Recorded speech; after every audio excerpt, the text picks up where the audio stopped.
एक घर में माया जी जो कि सास है, उनकी बहू कोमल और उनकी बेटी पिंकी यानी कोमल की ननद रहती थी। कोमल घर में सारे काम करती थी पर पिंकी अपनी माँ की कान भरने में माहिर थी। जब भी कोमल कोई अच्छा काम करती पिंकी धीरे से अपनी माँ को कहती, को देखो कितना दिखावा कर रही है, लगता है आपको अपनी उंगलियों पर नचाना चाहती है। माया जी भी बेटी की बातों में आकर कोमल को बिना वजह टोकती रहती थी। कोमल बेचारी परेशान थी कि वह अपनी सास को खुश करे या ननद की बातों का जवाब दे। एक दिन माया जी की देवरानी घर आने वाली थी।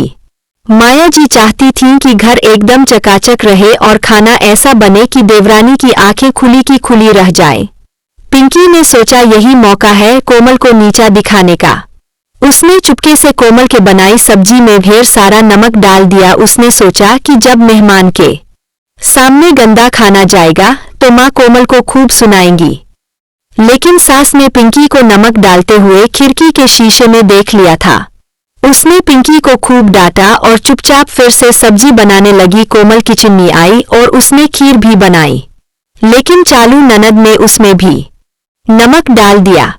इस बार तो बहू ने हाय उसको देख लिया था, पर उसने ननद को बिना पता लगे फिर से खीर बनाकर मेहमान को परोस दी। जब मेहमान आए और खाना परोसा गया तो सबने जमकर तारीफ की। देवरानी बोली, माया तेरी बहू तो हीरा है। और पिंकी तूने अपनी भाभी से कुछ सीखा या नहीं? तभी पिंकी जोश में आकर बोली, अरे चाची जी इसमें क्या तारीफ, ये खीर तो बहुत कड़वी होगी। लेकिन यह क्या, खीर तो एकदम मलाईदार और मीठी थी।